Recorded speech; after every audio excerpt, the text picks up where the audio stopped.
The Patterson family boardroom always felt cold, even in summer. Maybe it was the steel gray walls or the floor-to-ceiling windows that looked out over Manhattan, but today it felt especially frigid. I sat at the massive oak table, my hands folded neatly in my lap, watching my father pace like a caged lion. Marcus Patterson wasn't used to waiting. As CEO of Patterson Industries for the past 30 years, he was used to others waiting for him. But today was different. Today, he had to wait for the family trust lawyer to arrive for what he thought would be a simple meeting, cutting off his only daughter from her inheritance. My brothers, James and Andrew, sat across from me, identical smirks on their faces. They'd always been Dad's golden boys, following his playbook to the letter. Business school, management training, corporate ladder climbing. Meanwhile, I'd chosen a different path. Finance, investment banking, private equity. Waste of time, Dad had called it. Real power is in running things, not counting other people's money. If only he knew. "Where is Harrison?" Dad snapped, checking his Patek Philippe watch for the third time in 5 minutes. "He's never late." "Traffic," I said softly, knowing exactly why our family lawyer was delayed. He mentioned having another meeting first. James snorted, probably trying to find a way to talk Dad out of this. He leaned back in his chair, adjusting his Italian silk tie. Not that it'll matter. I remained silent, thinking about the meeting I'd had with Harrison 3 months ago, right after I discovered what my brothers had been doing with the company's pension fund, the offshore accounts, the creative accounting, the massive loan they'd taken out to cover their tracks, a loan I now owned. The door opened, and Harrison walked in, his usual confident stride replaced by something more cautious. Behind him came another man, tall, sharp-suited, carrying a leather briefcase I recognized. "Mr. Patterson," Harrison said, his voice carefully neutral. "I apologize for the delay. This is Mr. Banks from Everett Capital Partners." He insisted on joining us. Dad frowned. "This is a family matter, Harrison. Why is there an outsider here?" Before Harrison could respond, I stood up, because I asked him to come. The room went silent. My father's eyes narrowed, that familiar look of disappointment crossing his face. "Olivia, what are you playing at?" Mr. Banks placed his briefcase on the table and clicked it open. "Perhaps we should begin with the reason for today's meeting, Mr. Patterson. You wanted to discuss changes to the family trust." Dad straightened, regaining his composure. "Yes, simple changes. My sons will inherit equal shares of the trust and company leadership. Olivia will be removed entirely." "I see." Mr. Banks pulled out a folder. "And the reason for this change?" "She's not qualified," James cut in. "She abandoned the family business years ago, went off to play banker while we stayed and built something real." I almost smiled at the irony. Almost. "Actually," Mr. Banks said, laying out several documents, "we should discuss qualifications, particularly regarding the company's current financial position." Andrew leaned forward, his face darkening. "What does that have to do with anything?" "Everything," I said quietly. "Tell them, Mr. Banks. Tell them who really owns Patterson Industries' debt now." My father's hand froze on his water glass. "What?" Mr. Banks cleared his throat. 3 months ago, Patterson Industries took out a $40 million loan to cover what was listed as operational expenses. This loan was secured against company assets, including the family trust holdings. Last week, that loan was purchased by a private investment group. "So," James snapped, "what does that have to do with Olivia?" I stood up slowly, placing my own folder on the table. The investment group is mine, James. I own your debt. All of it. The color drained from my father's face. That's impossible. You couldn't. Couldn't what, Dad? Couldn't figure out what they were doing? Couldn't trace the money? Couldn't afford to buy a $40 million loan? I opened the folder, revealing bank statements and transfer records. While you were busy dismissing me as just your disappointing daughter, I was building my own empire. And now, I own yours. James jumped to his feet. She's bluffing. She has to be. Mr. Banks shook his head. I assure you, she's not. Ms. Patterson's investment firm now holds controlling interest in your debt. And given certain irregularities we've discovered in the company's pension fund management, she would be within her rights to call that debt due immediately. The room erupted into chaos. James started yelling about family loyalty. Andrew slumped in his chair, his face ashen. But my father just stared at me, seeing me clearly for perhaps the first time in 20 years. Why? He whispered. Why do this? I picked up my phone, pulled up a video, and played it. The security footage showed James and Andrew in the company vault late at night, removing documents, replacing files. Because someone had to stop them, I said. Someone had to protect the people whose pensions they were stealing, the families they were destroying. I paused the video. I tried to tell you last year, remember? But you said I was just jealous of their success. Harrison cleared his throat. Mr. Patterson, given these revelations, perhaps we should postpone any changes to the trust until what? I cut in. Until they find another way to hide what they've done. No, we're going to handle this now. I turned to Mr. Banks. Show them the terms. He pulled out another document, this one thick with legal language. Ms. Patterson is prepared to restructure the loan, maintain the company's operations, and protect the pension fund on one condition. What condition? My father asked, his voice barely audible. I met his eyes. I take control. Full control. The company, the trust, everything. James and Andrew resign immediately, and you step down as CEO. You can't do this, James snarled. We're family. Family? I laughed, but there was no humor in it. Family doesn't steal from their workers. Family doesn't destroy lives for profit.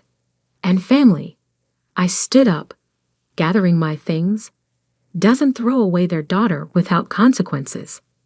I headed for the door, then turned back one last time. You have until tomorrow morning to decide. After that, I call the loan, and everything you built comes crashing down. Oh, and Dad? I smiled, cold and sharp.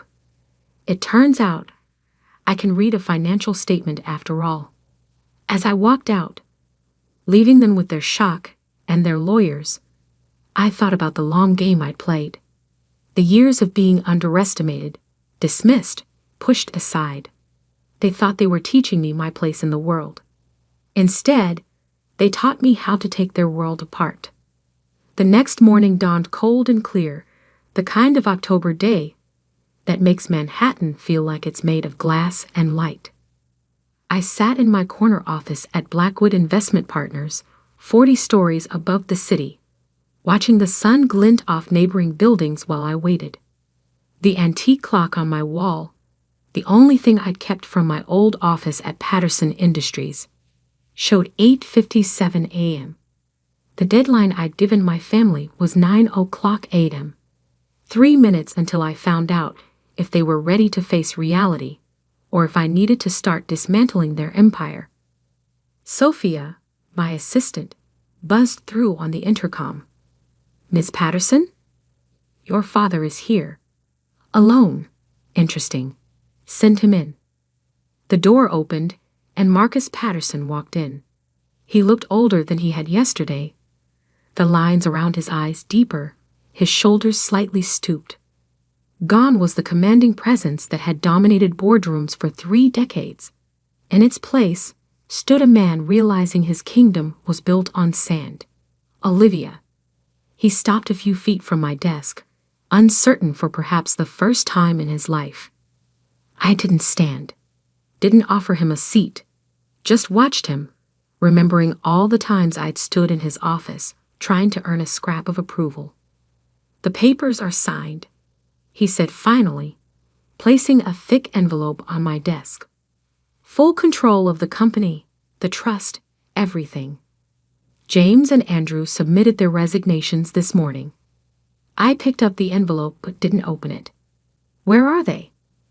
"James is meeting with his lawyer. Andrew is probably at the airport by now. Said something about needing time to think." "Running away," I translated. "Like always." Dad flinched. "They're still your brothers." "Are they?" I stood, walking to the window. "When was the last time they acted like it? When was the last time any of you treated me like family? We were trying to protect you." I turned sharply. "Protect me? By stealing from people's pensions? By cooking the books? By trying to cut me out of my inheritance?" "That's not," he started, then stopped. Sank into one of the leather chairs facing my desk. I didn't know about the pensions, about what they were doing. I should have. But you didn't want to see it, I finished. Just like you never wanted to see me. He looked up, his eyes red-rimmed. "How long have you known about what they were doing?" I walked back to my desk, pulled out a thick file. I started suspecting something last year when I was reviewing some market data. Patterson Industries' reported earnings didn't match its cash flow patterns, so I dug deeper. Opening the file, I spread out documents across my desk. Bank statements, transfer records, emails between James and Andrew discussing how to hide their tracks. They started small, I continued. Skimming from the pension fund, using the money for personal investments. When those went bad, they took more to cover their losses. By the time I found out, they'd stolen nearly $30 million. "Why didn't you come to me?" "I did." My voice was ice. "Last Thanksgiving, remember? You said I was just trying to cause trouble, that I should focus on my own life instead of interfering with theirs." He remembered. I could see it in his face. "So I did exactly that," I said. "I built my own investment firm. Made connections. Waited for them to make their next move. When they took out that loan to cover the missing pension money, I was ready." "And now?" he asked quietly. "What happens now?" I sat back down, opened my laptop. "Now I fix what they broke. The pension fund will be fully restored. The company will be restructured, transparent, ethical, and James and Andrew will face consequences." I met his eyes. "I've already forwarded evidence to the SEC. They'll probably avoid jail time if they cooperate, but their careers in finance are over." He nodded slowly, looking suddenly ancient. "And me?" "That depends," I said. "Are you ready to finally see me? Really see me?" "I see you now," he whispered. "God help me, I see you now." I pulled out another document, slid it across the desk. "Then prove it. This is a consulting contract. 3 years, advisory role only. You help me clean up this mess, rebuild the company's reputation, but I'm in charge." He picked up the contract, hands shaking slightly. "Why offer me anything? After everything, because unlike them, you didn't steal. You were just blind." I paused. "And because someone once told me that real power isn't just in taking control, it's in knowing when to show mercy." "Who told you that?" "Mom did." I watched his face carefully. "The day before she died, when she made me promise to watch over the family legacy. Not the money or the company, the values she thought we still had. For the first time in years, I saw tears in my father's eyes. She always saw things clearer than I did. Yes, I agreed. She did. The silence stretched between us, heavy with decades of missed opportunities and unspoken words. Finally, he picked up the pen I'd left next to the contract. If I sign this, he said, what guarantee do I have that you won't just destroy everything anyway? The same guarantee I had growing up, I replied. None at all. You'll just have to trust me. Like I once trusted you. He signed. As he stood to leave, he turned back. The woman you've become, your mother would be proud. I know, I said softly. I just wish you had been too. After he left, I sat in my office for a long time, looking at the signatures on the contracts that changed everything. The company was mine now. The trust, the legacy, everything they tried to take from me. But as I looked out over the city I'd conquered, I realized this wasn't the end. It was just the beginning. Because taking control was one thing. Keeping it would be another battle entirely. 6 months passed like a storm. Fierce, transformative, and leaving nothing untouched in its wake. I sat in what used to be my father's office, now mine, reviewing the quarterly reports that showed just how much had changed at Patterson Industries. The pension fund was fully restored, with additional compensation for affected employees. Our corporate governance structure had been completely overhauled. Transparency initiatives were in place, and our stock price, after an initial drop when the scandal broke, was slowly climbing back up. But not everyone was happy with the new regime. Sophia knocked on my door. Miss Patterson? The board members are assembled for the quarterly meeting. I closed the report and stood, straightening my blazer. Thank you, Sophia. And the other matter? She handed me a thin folder. Just arrived. You'll want to see this before you go in. Inside was a letter from James's lawyer, demanding a review of his resignation terms, claiming coercion, threatening legal action. Typical James, always thinking he could bully his way back to power. I smiled, tucked the folder under my arm, and headed to the boardroom. The tension was palpable as I walked in. Half the board were old guard. My father's cronies who'd looked the other way for years. The other half were my appointments, ethical, sharp, and uncompromising. The divide was visible even in how they sat, clustered on opposite sides of the table. My father sat in the corner, quiet but watchful. In the past 6 months, he'd surprised me. He'd actually been helpful during the transition, providing insights into old agreements and relationships that needed attention. Maybe he was trying to atone. Maybe he just wanted to stay relevant. Either way, I'd keep him close. Trust, but verify. Another lesson learned the hard way. Good morning, I said, taking my seat at the head of the table. Let's begin with the quarterly numbers. For the next hour, we went through the standard updates. Revenue was stabilizing. New compliance measures were in place. Employee confidence was rising. Then came the part I knew would spark conflict. Now, regarding the proposed restructuring of our international operations, Ms. Patterson interrupted Harold Winston, one of the old guard directors. Before we continue, there's something the board needs to discuss. I raised an eyebrow. Go ahead. He cleared his throat, clearly uncomfortable, but pressing on. We've received concerns about the pace and extent of changes being implemented. Some major shareholders feel. You mean James feels? I cut in. Let's not pretend this is coming from anywhere else. I received his lawyer's letter this morning. Murmurs around the table. Winston shifted in his seat. James represents significant family interests. James represents nothing, I said sharply. His shares are in trust pending the SEC investigation. He has no standing here. But the family legacy. The family legacy. I stood up slowly, placing both hands on the table, was nearly destroyed by the very people you're trying to defend.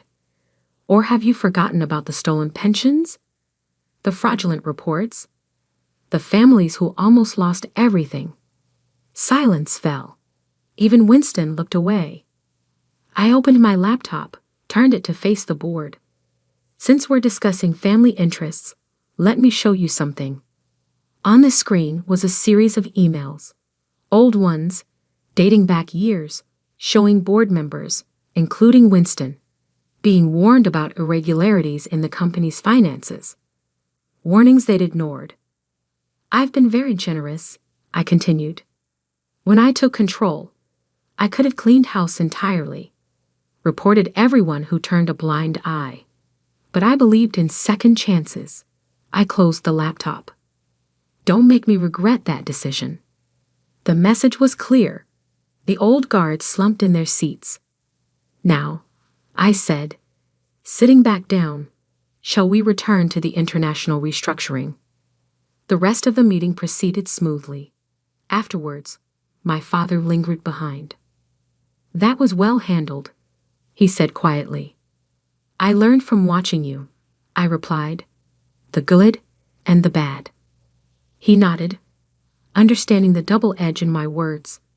James won't stop, you know. He'll keep trying to find a way back in. Let him try. I gathered my papers. I'm not the same person he could push around anymore. No, my father agreed. You're not. He paused at the door. Your mother? She always said you were stronger than all of us combined. I never understood what she meant until now. I watched him leave, thinking about how much had changed. Not just in the company, but in me. That evening, I had dinner with Harrison, our family lawyer, now one of my most trusted advisors. James filed the lawsuit, he said, passing me the documents. Claims emotional distress, undue influence, the usual desperate allegations. I skimmed the filing, then set it aside. Let him waste his money. We have everything documented.